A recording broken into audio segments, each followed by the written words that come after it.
Bueno, hoy vamos a hablar de lo que son los inhibidores de la síntesis de las proteínas.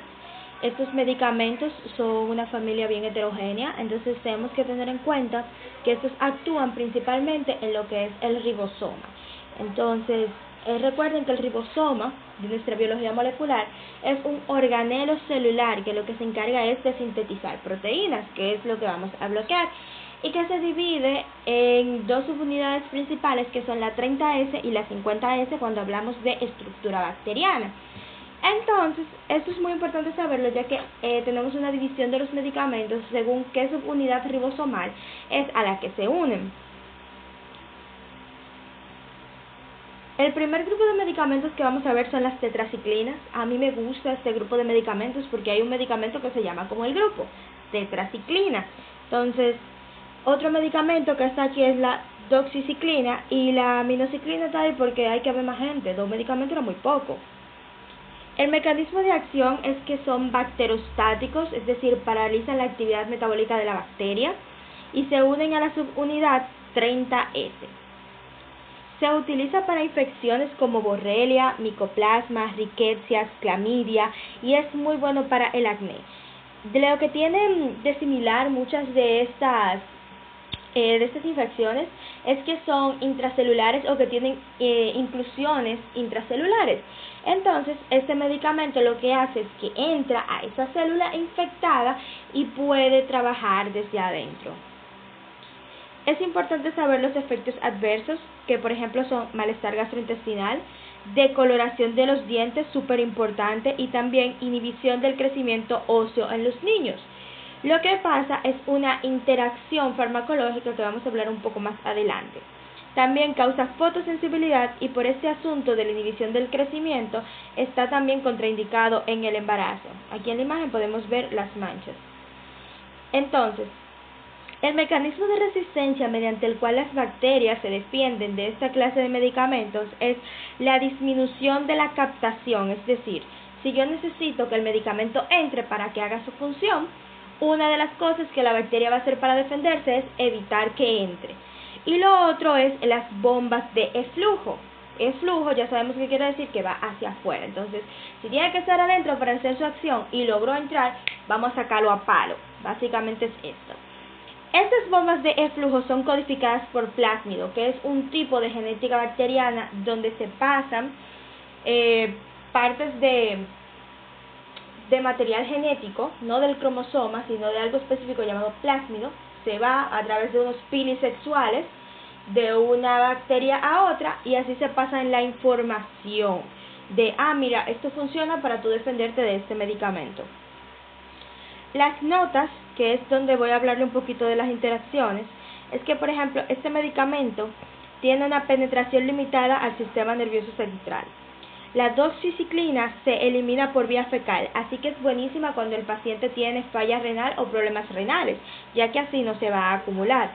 Estos medicamentos no deben usarse con leche o con antiácidos, tampoco con preparados de hierro. ¿Por qué? Porque cuando se ven con estos cationes divalentes, estos cationes que tienen un +2 arriba, entonces, como el calcio, como el magnesio, como muchos otros, lo que ellos hacen es que se unen y no hay absorción ni del divalente ni del medicamento. Entonces, eso es lo mismo que pasa con el calcio de los huesos y por eso interrumpe su crecimiento. Entonces, no se puede unir al cartílago y no se forma un hueso. Es importante por eso que no se utilicen estos medicamentos en niños menores. Normalmente se supone que son 18 años, pero ya si se cerró la epífisis, ya si ese muchacho no va a crecer, pues, ¿qué importa? Es importante saber esto de que se utiliza mucho para el acné, porque normalmente se puede combinar con algunos preparados de vitamina A, los cuales también son teratogénicos. Por lo tanto, cuando una adolescente o cuando una paciente femenina en edad reproductiva, son las palabras correctas, va a utilizar esta combinación de medicamentos, es importante primero realizar una prueba de embarazo que dé negativa y luego decirle que tiene que utilizar 2 tipos de anticonceptivos para evitar un embarazo. Normalmente se les recomienda usar condón, un anticonceptivo de barrera y un anticonceptivo hormonal. los aminoglucósidos. Los aminoglucósidos son un grupo de que todos conocemos, a todos nos han dado un puñoncito de gentamicina. La neomicina tiene usos un poquito más abdominales, se relaciona mucho con lo que es encefalopatía hepática y con cirugías gastrointestinales. Amicacina se usa casi tanto como gentamicina. Tobromicina no he visto mucho su uso, y streptomicina ha sido relegada como tratamiento de segunda línea para lo que es Mycobacterium tuberculosis. El mecanismo de acción es que estos son bactericidas, son los únicos bactericidas de este conjunto de medicamentos. Se unen también a la subunidad 30S e inhiben de forma irreversible la iniciación de la transcripción.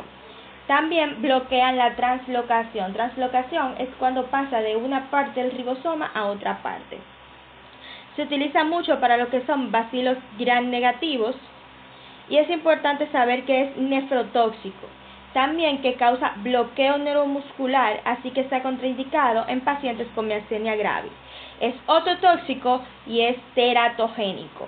Entonces, miren que miastenia gravis es una enfermedad autoinmune que, si se acuerdan, cuando hablábamos del sistema nervioso parasimpático, hablábamos de que hay un neurotransmisor que se llama acetilcolina, que se libera de una neurona presináptica, va a una hendidura postsináptica, y aquí hay unos receptores para ella. Entonces, esta enfermedad, miastenia gravis, lo que hace es que tiene anticuerpos que se confunden y atacan a este receptor. Entonces los receptores se eliminan y el paciente empieza a presentar síntomas como debilidad a los movimientos repetitivos. Parte de las pruebas clínicas que se le hace al paciente, ponerlo a hacer sentadilla y dice que se cansa, pero Manny, vamos a ser serio, tú me pones a mí a hacer sentadilla y yo me canso. Yo no tengo miastenia gravis. No es cansancio en sí, sino es debilidad muscular, sienten debilidad. Diplopía, que es visión doble. También el paciente se puede decir que tiene visión borrosa, que no puede bajar las escaleras, etcétera, etcétera, etcétera. ¿Por qué pasa esto? Porque como los músculos oculares siempre se están usando, pues se cansa. Básicamente es un paciente que se cansa con movimientos musculares repetitivos. Es importante saber que son como los buzos, requieren oxígeno, así que no se puede utilizar contra bacterias que sean anaerobias. Y hace un sinergismo bacanísimo con los betalactámicos, pero si se juntan con la cefalosporina, pueden tener un aumento de su potencial nefrotóxico. La neomicina, ya les dije, cirugía intestinal, encefalopatía hepática. ¿Por qué? Porque esas bacterias que tenemos en el intestino producen amonio, producen amoníaco, y esta es tóxica para las neuronas. Esta se acumula en las neuronas y causa lo que son los síntomas neurológicos de la encefalopatía hepática. También es importante saber que estos medicamentos tienen una unión mínima a las proteínas, o sea que prácticamente todo el medicamento que demos es medicamento que va a estar suelto en el plasma y va a estar activo. Es importante saber que son inactivados mediante acciones de enzimas especiales, que también son proteínas, o sea, la mejor defensiva es una buena ofensiva en este caso. Tenemos enzimas que van a agregar un grupo acetil, un grupo fosfato o un grupo adenil, dándonos como resultados una acetilación, fosforilación o adenilación del medicamento, lo cual lo inactiva. Macrólidos. Los macrólidos me encantan porque fue como de los primeros medicamentos que yo pude diferenciar bien los unos de los otros. No sé, fue no medicamentos sino antibióticos, que yo como que, oh sí, mira, que lo otro, y que no me causaron un trauma tan fuerte como los antineoplásicos. Estos son eritromicina, claritromicina y acitromicina. Ellos inhiben la síntesis de proteínas, bloqueando la translocación, y se unen a la subunidad 23S de la subunidad 50S. Sí, así de largo es el asunto. Son bacterostáticos, se utilizan para neumonías atípicas, para enfermedades de transmisión sexual o infecciones de transmisión sexual, para infecciones por cocos gram positivos y para Bartonella pertussis. La Bartonella pertussis es una enfermedad que tiene 3 fases. Entre ellas hay una tos que suena como un perro que te termina vomitando y no sé qué. Y son evitables con vacunas, pero lo quería mencionar. Efectos adversos causan diarrea. Esto es muy importante porque aparte de que por una parte, asesina la microflora y lo que tú quieras y puede causar diarrea por eso, pero estos medicamentos, en especial la eritromicina, son agonistas de los receptores de motilina, que son unos receptores que están en el intestino y lo que hacen es aumentar la motilidad gástrica. Entonces, básicamente, yo tengo una diarrea porque yo estoy moviendo mucho el intestino. La arritmia por prolongación del QT es súper importante, eso siempre hay alguien que quiere preguntar ese asunto. La hepatitis colestática aguda, eso como, sí, mira, eso lo causa, no he visto mucho que se hable de eso. Rash, eosinofilia. Muy importante saber que la claritromicina y la eritromicina inhiben el P450. La acitromicina no tiene nada que ver con eso. Entonces, la manera en la que yo me acuerdo es que recuerden que las cosas que tienen A adelante normalmente son cosas que están en contra o que no poseen esta característica. Por ejemplo, afónico, que es sin sonido, ateo, que es sin creencia. Entonces, acitromicina, como tal a adelante, yo como, no tiene nada que ver con el P450, él no cree en el P450, pero esa es la manera en la que yo me acuerdo. El mecanismo de resistencia es metilación, pero en vez del medicamento, de la subunidad 23S, para que así no se pueda unir el medicamento y no haga su función. Licosamidas. En estas está la clindamicina, es súper importante. Bloquea la translocación en la subunidad 50S del ribosoma, es bacterostático, se utiliza para infecciones de anaerobios como neumonías por aspiración, abscesos pulmonares, infecciones orales. Se utiliza sobre todo, esto es muy importante, para anaerobios que están por encima del diafragma. Cuando tenemos infecciones por anaerobios por debajo del diafragma, es preferible utilizar metronidazol. Entre los efectos adversos está en que causa colitis pseudomembranosa, súper importante, proliferación de Clostridium difficile. Entonces también puede causar fiebre y la diarrea, aunque la colitis, la diarrea, eso mismo. Y terminando tenemos el cloranfenicol. Este bloquea la peptidiltransferasa en la subunidad 50S y es también bacterostático.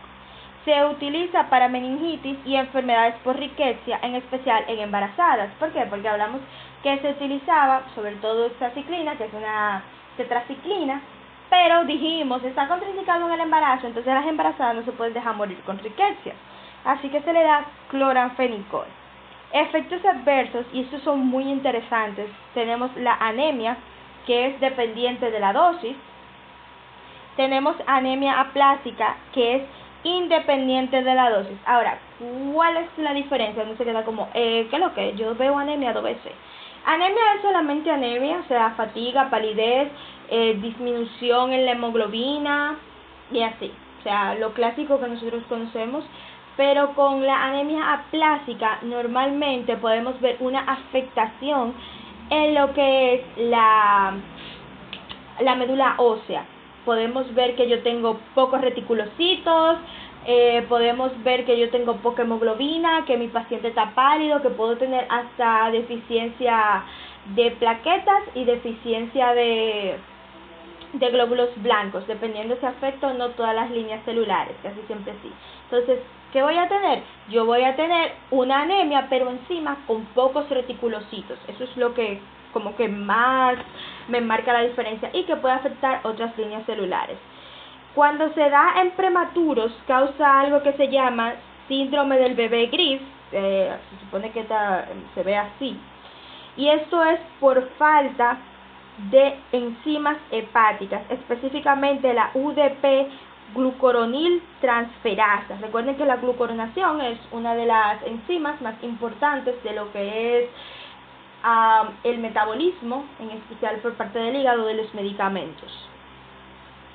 La resistencia se da por inactivación de las drogas mediante una enzima que es acetiltransferasa, o sea que le transfiere un grupo acetil.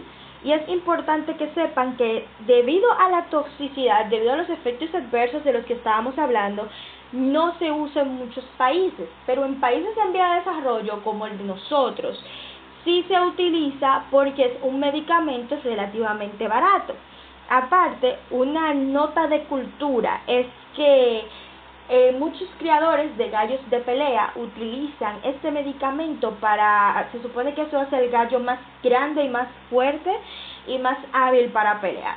No recomendamos la utilización, pero para que sepan que muchos pacientes van, por ejemplo, a pidiéndote eso, o sea, van y te dicen, no, sí, mire, yo quisiera, por favor, un poquito de tal medicamento, y no sé qué, y tú te queda como, ¿para qué? Porque los antibióticos, ya hemos hablado, no se prescriben a lo loco, tú necesitas tener una base clínica para tú dar un antibiótico, porque por eso tenemos los problemas de resistencia.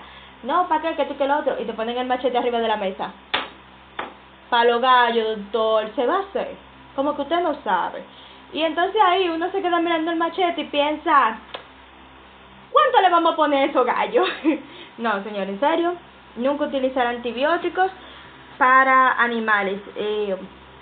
Las peleas de gallos están mal y si usted necesita medicar a su mascota, por ejemplo, vaya con un veterinario. Eso sería todo por el día de hoy.